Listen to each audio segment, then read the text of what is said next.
You're not recording, are you? Yeah. I am recording. As soon as I clicked record, Audio Hijack was like, "Would you like to install an update?" Yeah, So that's I what needed happened to make me sure it was- earlier too. Yeah. Yep. All righty. 3, 2, 1. Hey, I'm Dustin. And I'm Steve. Welcome back to another spooktacular episode of the Wedding Photo Hangover podcast. That's right. We came back after like a month-long break with a holiday episode. Everyone's favorite thing in the entire world. In the holiday spirit here, because oh my gosh, the election is scary enough. I don't want to talk anything about politics, so let's just talk about your challah beers. What you drinking over there, bud? So, unfortunately, today, Steven, tonight, tomorrow, wherever we are recording this in time. So I thought I had a bunch of Halloween beers, a bunch of pumpkin beers for the holidays. And I realized that all of my beers that I had in the fridge that I was saving for this time of my life were from last year. And I didn't feel safe drinking them. So instead, I am drinking a Taxman Blood Orange Gold Standard. Oh, nice. Very nice. How's it taste? Refreshing? Oh, so crisp and clean and good. Taxman always does it right.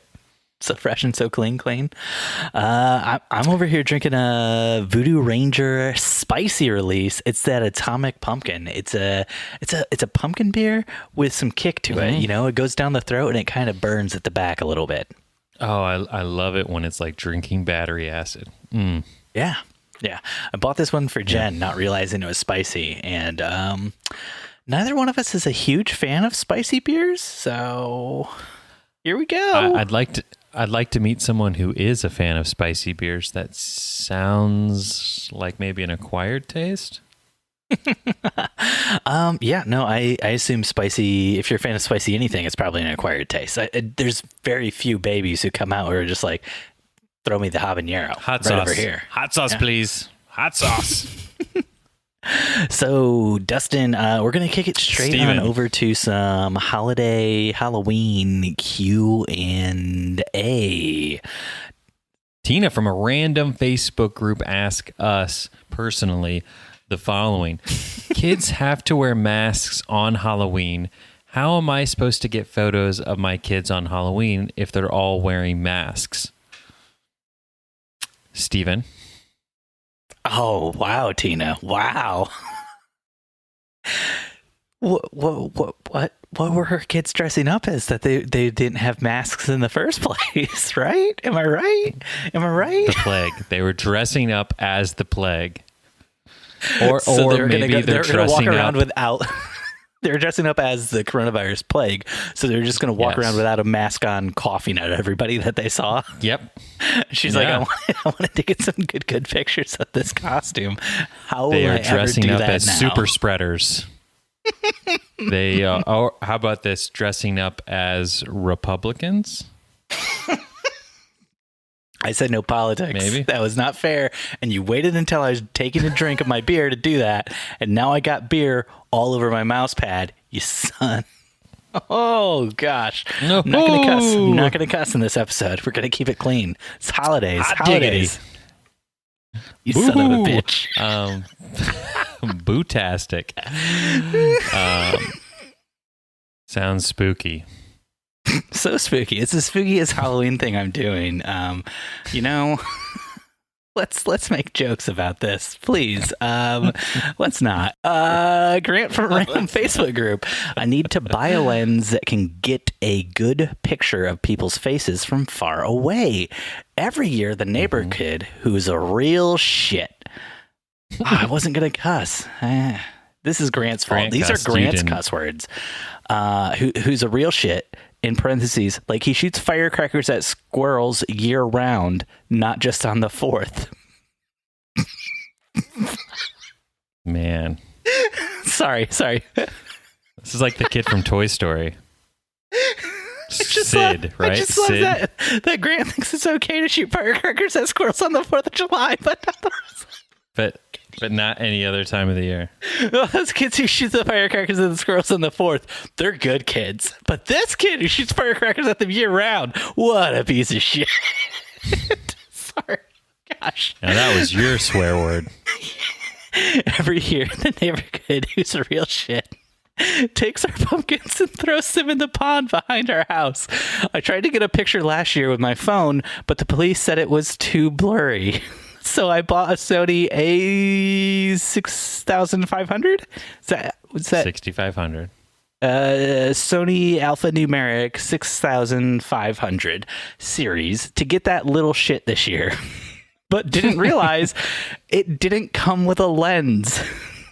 What's a good lens for catching a little shit red-handed? Wow, that's like I don't a lot. shoot with Sony, so I don't know if I can weigh in on this one. I would definitely recommend probably 70 to 200 f2.8 for that low light performance. You know what? I hear you, Dustin. I hear you, but I'm going to recommend. I would also set up some off-camera flashes around your yard. Oh yeah, definitely get those off-camera flashes. And Grant, since you're a newbie, you're just kind of buying all this stuff. We'll include some Amazon associate links down below. I would say, given Amazon associate links and stuff, don't go for the 70 to 200, or maybe get the 70 to 200 and then also like a 600. Does Sony have a 600?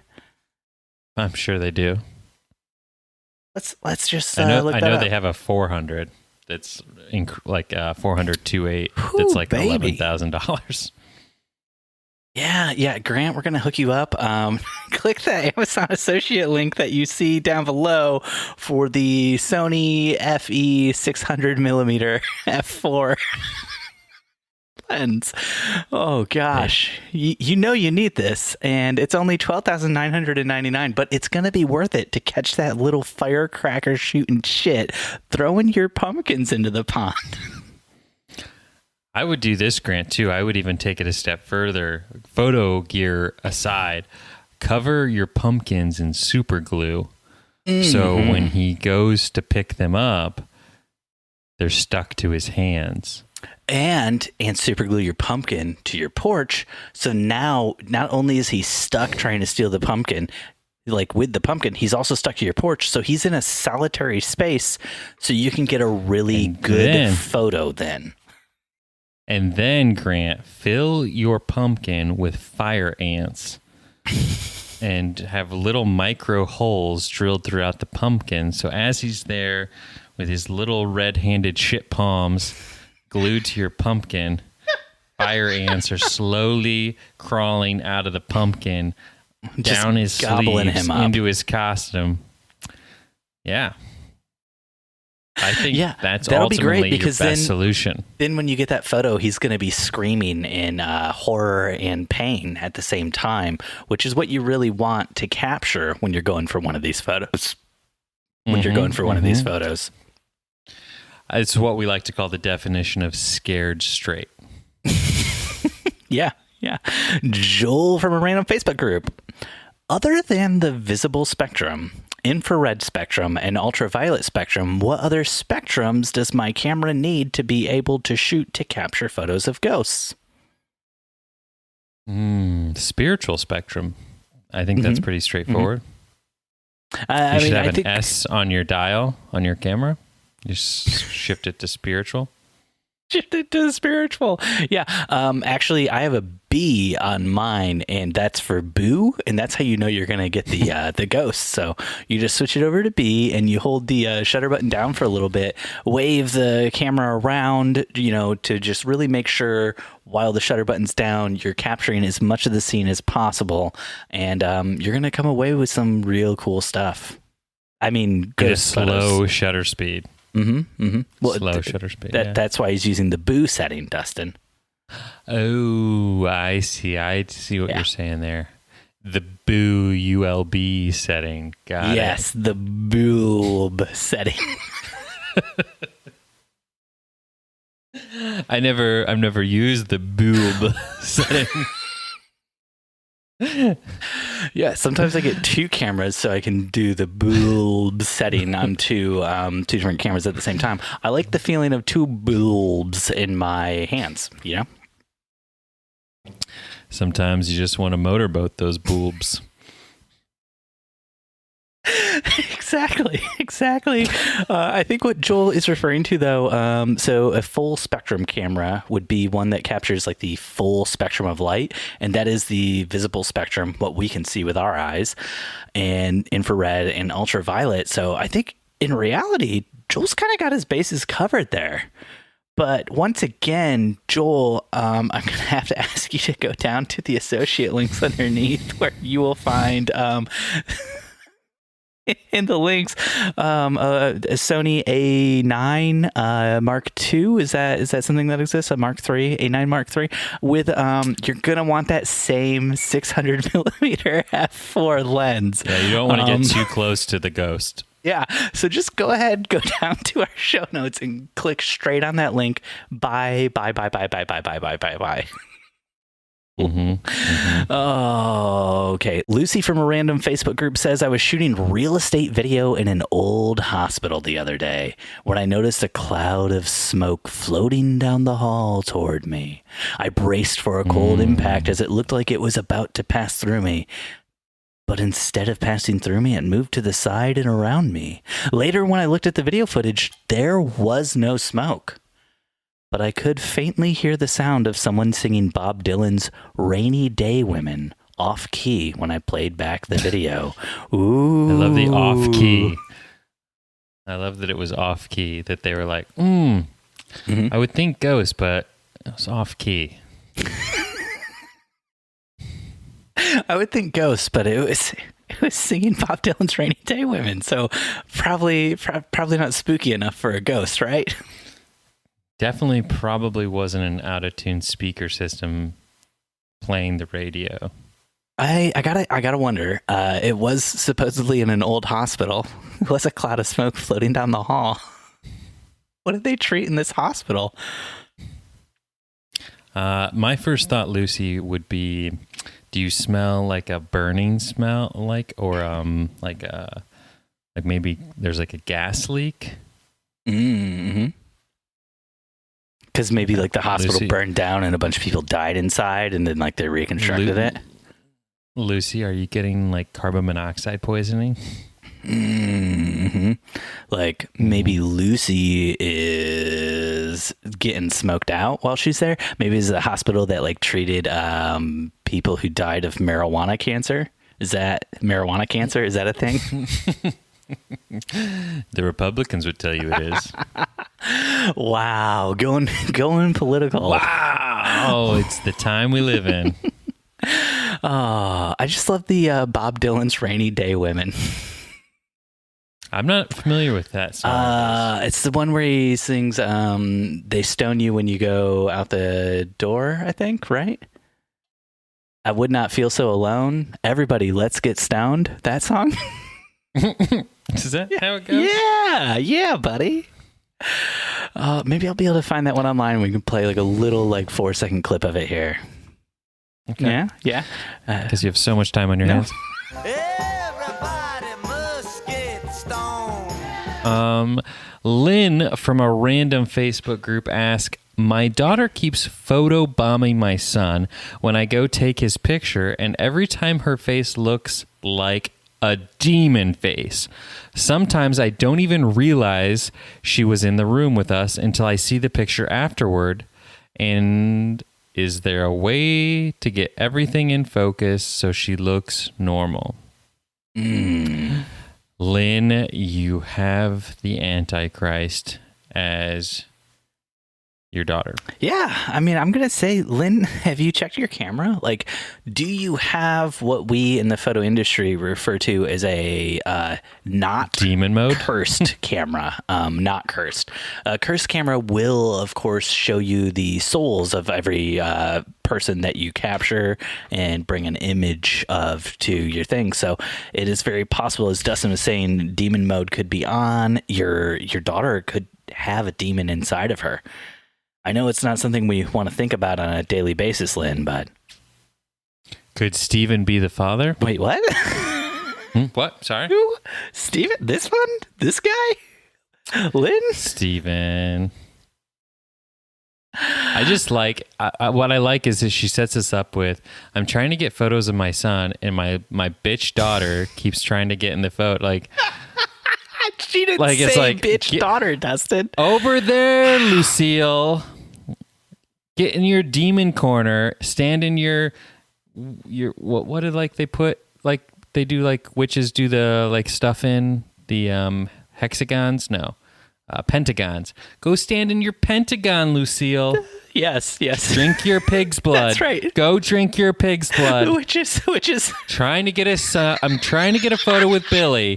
I love all the witches in the Pentagon. Maybe coordinating where we'll do airstrikes as a country, or or maybe figuring out where terrorists are located around the world, because of how the witches always work inside of a pentagon. That's Yes. I think what you were looking for was an upside down pentagram. Pentagram, pentagon, pentagam. Yeah. I mean, it's all basically the same thing, right? Shapes. Oh gosh, yeah, but yeah, Lucy, your daughter is a witch. So, ooh, I'm very sorry about that. And you know what? I think that's gonna do it for us this week here on the Wedding Photo Hangover podcast. Thanks so much for talking with me, Dustin. And you know what? To all the listeners out there, have a great week. Get out, vote for Joe Biden.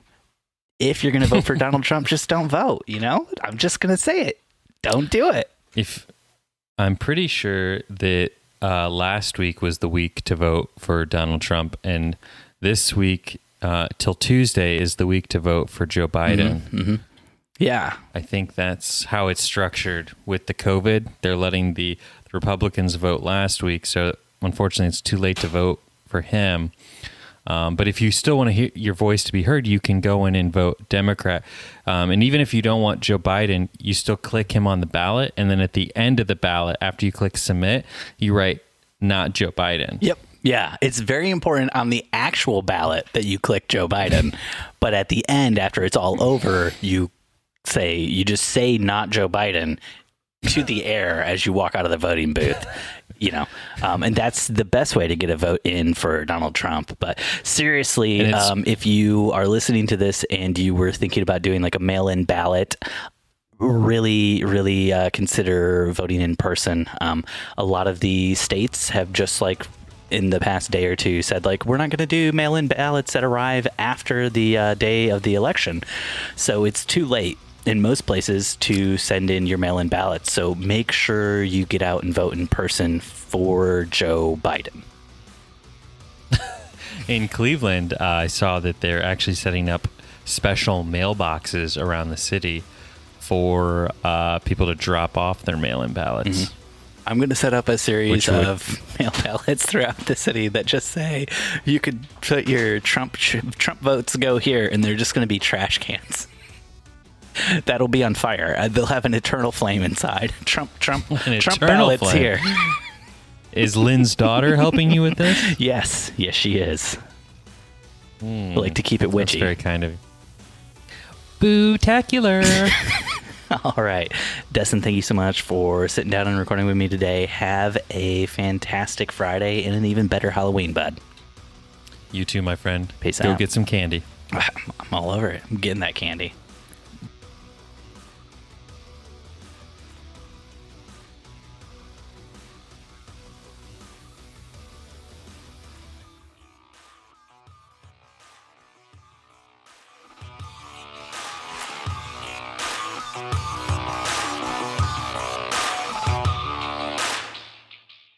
They are dressing up as super spreaders, as Republicans. Wedding Photo Hangover was edited this week by Steve Van Elk of Bespoke Tone. Go to Bespoke Tone for all of your photo, video, and audio editing needs. Woo-wee!